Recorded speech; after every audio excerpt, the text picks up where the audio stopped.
I grew up as a Jew in Minnesota, which is pretty awkward considering that it is one of the most Aryan-looking places outside of Germany. And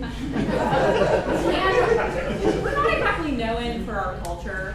We consider ketchup spicy and have a love-hate relationship with the Coen brothers because we don't sound like Fargo, you know.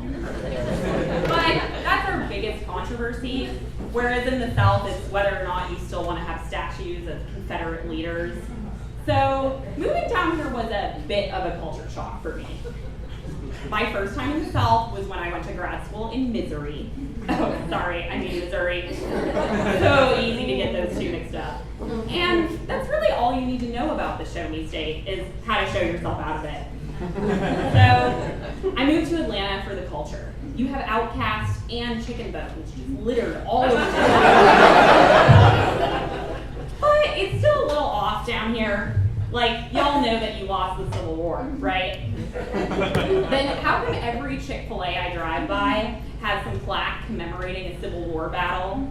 Here was a place that Sherman once burnt down, and now it's a restaurant where you can buy a homophobic chicken sandwich.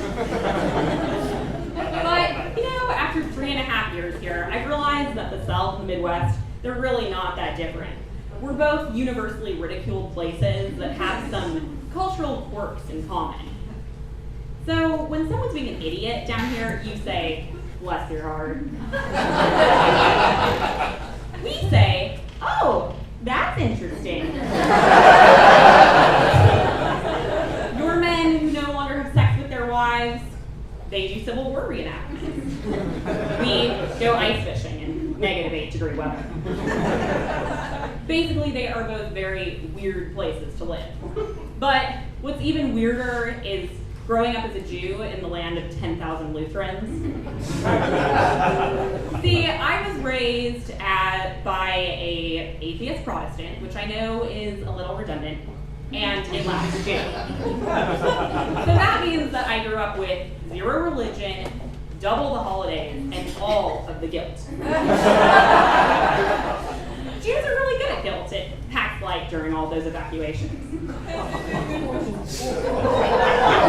talking about the one from Israel here, don't get too nervous. But my mom made sure that it was ingrained in the family when she married a goy. That's a Gentile for all of you Gentiles out there. And she made sure that my father never forgot it, despite how they've been married for almost 4 decades now. Every year, they get in an argument over which is the bigger fire hazard, the Christmas tree or the menorah. Hint, it is the thing that is literally on fire. But you gotta give the Jews Hanukkah. It's our most fun holiday. Instead of guilt, we have gelt. And 8 whole nights of presents. Now, despite the fact that I celebrated both Christmas and Hanukkah growing up, I still resented my mother for not letting me believe in Santa Claus. She sat me down when I was 5 years old and told me that he wasn't real, but I couldn't tell any of my friends. Which was really difficult for a chatty kindergartner. Conversations with classmates would go like, so what did you ask Santa for Christmas? Well, he's alive, so, oh, I made an American Girl doll. Yeah, right.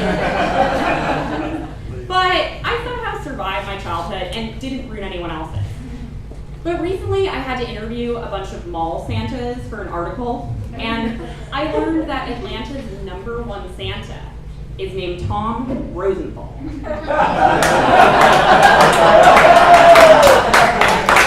So, of course, I had to call my mother to guilt trip her, because that's what we did. So the conversation went a little like this. Hey, Mom, I finished that Santa story. And guess what? Atlanta's main Santa is an Orthodox Jew. Oh, that's interesting. Yes, very interesting. So, how come you wouldn't let me believe in him growing up? Well, I didn't want to be mixed up in all that Jesus stuff. Mom, you realize Santa is completely pagan. He's a German myth, just like the rest of Minnesota. Well, you know, he's a fat geriatric who uses slave labor. Mom, we're not talking about Donald Trump here. And you know, this argument could have gone on forever if the goy didn't intervene. But that's the the thing about my family is I was never bat mitzvah and I don't speak a word of Hebrew, but I do speak my family's love language, which is kvetching and guilt. Thank you. That's my